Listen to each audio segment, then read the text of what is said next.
తండ్రి ప్రేమను ఒక్క 2 నిమిషాలు వివరిస్తాను, జాగ్రత్త వినండి. తనకు కావలసినవన్నీ కూడా, తనకు చెందినవన్నీ కూడా ఇంటిలోంచి పట్టుకుని వెళ్ళిపోయాడు కుమారుడు. అంటే ఒక మాటలో చెప్పాలంటే ఆ ఇంటిలో చిల్లి గవ్వ కూడా ఉంచలేదు.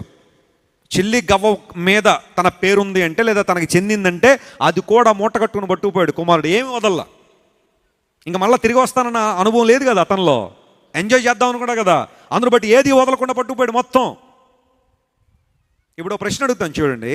కుమారుడు తిరిగి రాగానే తండ్రి ఏం చేశాడు తెలుసా? అతనికి ఒక ఉంగరం పెట్టించాడట, కాళ్ళకు చెప్పులు తొడిగాడట, ఓ మంచి వస్త్రాన్ని ధరింపజేశాడట. ఓ ప్రశ్న అడుగుతాను, జాగ్రత్త వినండి. ఇవన్నీ ఎక్కడి నుండి వచ్చాయి? తనకున్నవన్నీ పట్టుకుపోయాడు కదా కుమారుడు. ఈ ఉంగరం ఎక్కడి నుండి వచ్చింది? కరెక్ట్గా తనకి ఫిట్ అయ్యా ఉంగరం. చెప్పులు కూడా మరి తనకి ఫిట్ అయ్యా ఉండాలి కదా. మనం చెప్పుల షాప్కి వెళ్ళాం అనుకోండి, మన కాలు నంబర్ సైజు చూసి ఎగ్జాక్ట్గా ఆ సైజు ఇస్తారు. పోనీ చెప్పు చిన్నదైపోతే ఎలా ఉంటుంది పరిస్థితి? కాళ్ళు కొట్టుకుపోతాయి కదా. కొంతమంది చిన్న సైజు షూలు కొనేసుకుంటారు సరదాలో, షాప్లో పెద్దగా చెక్ చేసుకోకుండా బాగుంది బాగుంది బాగుందని చెప్పి పట్టుకొని వచ్చిన తర్వాత ఒక్కరోజు అలా తిరగగానే కాళ్ళని ఏమైపోతాయి చెప్పండి? కొట్టుకుపోతాయి. కొంతమంది లూజ్ షూస్ కొనేసుకుంటారు ఆ సరదాలో, ఇంకా తరుణాలకో ఎక్కడికో వెళ్ళి త్వరగా కొనేసుకోవాలని ఆలోచనలో అవి నడుస్తూ ఉంటే 3 సార్లు పడతారు రోడ్డు మీద. ఎందుకోసం? లూజ్ అయిపోయినాయి కదా. కరెక్ట్ ఫిట్ ఉండాలి. చెప్పులు కరెక్ట్గా ఉంటేనే చక్కగా నడక బాగుంటుంది. ఈ యవనస్తునికి కాలు సైజు తెలిసిన వాళ్ళు ఎవరు, లేదా ఆ చెప్పులు సిద్ధపరిచిన వాళ్ళు ఎవరు?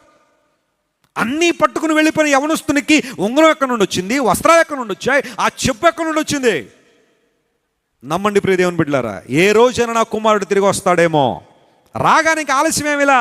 ఇగో నా కుమారుడు ఒకసారి షాపు తీసుకెళ్ళి చెప్పులు కొనిపించండి, ఆ ఉంగరం సైజు తీసుకుని ఉంగరం చేయను ఆయన అని చెప్పి ఎవరికో చెప్పడం కాదు. Father prepared everything for him. తిరిగి వచ్చే ప్రతి ఒక్కడికి ఆలస్యం లేకుండా నా దేవుడు సమస్తాన్ని ఇవ్వగలడు. చెప్పులు కూడా దేవుని మహిమపరచును. Hallelujah. That's the love of the father. తండ్రి యొక్క ప్రేమదే. He received the son. నీ దౌర్భాగ్య స్థితిని బట్టి భౌతిక సంబంధం తల్లిదండ్రులని చేర్చుకోరేమో. నీ దౌర్భాగ్య స్థితిని బట్టి నీ భర్తను చేర్చుకోవడానికి ఇష్టపడటం లేదేమో. నీ భార్య నిన్ను చేర్చుకోవడానికి ఇష్టపడదేమో. నీ పిల్లలు నిన్ను చేర్చుకోవడానికి ఇష్టపడరేమో. కానీ listen to me friends, no matter how rich you are, నువ్వు ఎంత భయంకరంగా చెడిపోయిన వ్యక్తి అయినప్పటికీ ప్రభువు నిన్ను చేర్చుకోవడానికి ఆయన ఎల్లప్పుడూ సిద్ధంగానే ఉన్నాడు. ఆయన సిలువలో చేతులు చాపిందే ఆ కారణాన్ని బట్టే.